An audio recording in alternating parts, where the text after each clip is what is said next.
Good morning, my brothers and sisters. Welcome to episode 9 of Be With Me in the book of 2nd Corinthians. Today is going to be about being a mailman, and that is a mailman of a message. And on one hand, we're going to find out we're insufficient for this, and on the other hand, we're exactly the right people for the job, that God sees us as we are and uses us anyway. So yesterday we learned that we were this fragrance. We were fragrance ambassadors and aroma carriers of this pleasing, God-given aroma of Christ. And we liken this to being this winsome, caramely smell of molasses cookies. And that smell meets a person right at the pointy end of their decision and election and salvation. And Paul asks, who is sufficient for such a things, to be involved in such a way? And kind of the short answer is nobody. No pastor, no church member, no church officer, is really qualified for this.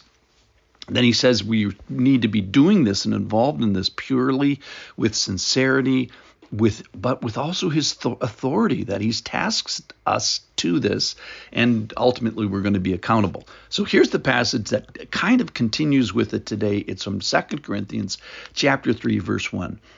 Are we beginning to commend ourselves again, or do we need, as some do, letters of recommendation to you or from you? In other words, what qualifies me to talk to you?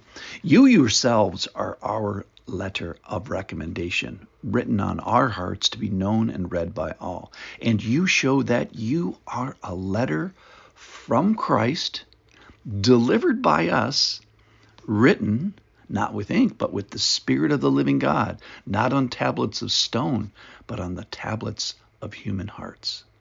Such is the confidence we have through Christ toward God. Not that we are sufficient in ourselves to claim anything is coming from us, but our sufficiency is from God, who has made us competent to be ministers of a new covenant, not of the letter, but of the Spirit. For the letter kills, but the Spirit gives life.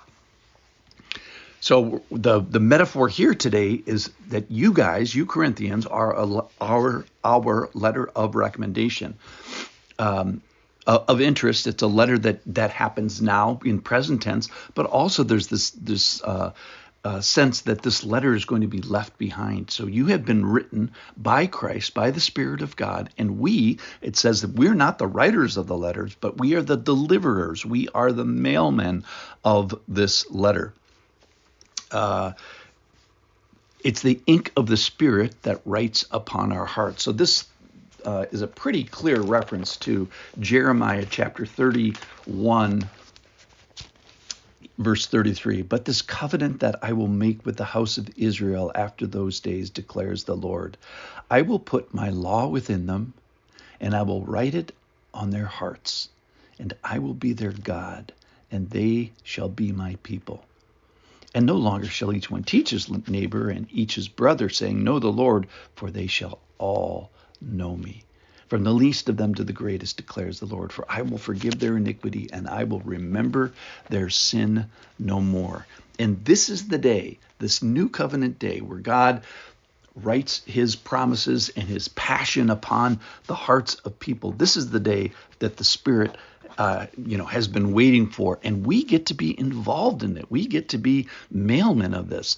And on one hand, what makes us sufficient? On one hand, we look at ourselves and say, does my experience or my degrees or my church office or my age or my vestments or my clothes, none of these things make you sufficient, absent that our sufficiency comes from God. That is, our capability or our adequacy, our competence is from God. He's the one that makes us qualified to do this incredible job of being a mailman of the new covenant, which is God residing within. Tom Lehman is a famous golfer on this senior tour now. He was talking one day about the golf swing, and back when I was a golfer, I listened very carefully. He says the hands, he's talking about the golf swing, and he says the hands deliver the message of the club swing hitting the ball. The hands deliver the message, but the legs are the message. And I think this is a good picture today that we are the hands, if you will. We are the hands that deliver the message of God. But the real meat of it, the real power, is this relationship with the Lord. So we have not just God come down, but now we have God within. And then we have God acting as this transformative process where he transforms our life. He transforms our money. He transforms our zipper life. He transforms our thought life. He transforms our tongue life. So there's all kinds of practical implications here today. Be writing a letter on other people, or to our picture here today, be delivering the message to other people. That is, be making spiritual letters with the Lord on the hearts of people. And I think it's a call to fellowship for sure. You can't do this stuff alone. I think it's a call to the messy work of mentoring. There's no such thing as spiritual lone rangerism, and certainly here this relationship that Paul has with the Corinthians calls us to that. And on one hand, who is up to this task? Answer is nobody. You get very humble thinking about this concept. Unless you say that Christ is the message, he must increase, I must decrease. If you think you are the message, you're sadly mistaken. We are just delivery men and delivery women for the message of God, as he is the power behind this golf swing of the spiritual life, if you will. So today, we are mailmen of the message. And yes, we are insufficient mailmen of the message, made sufficient by God. Thanks for listening. Be a mailman today.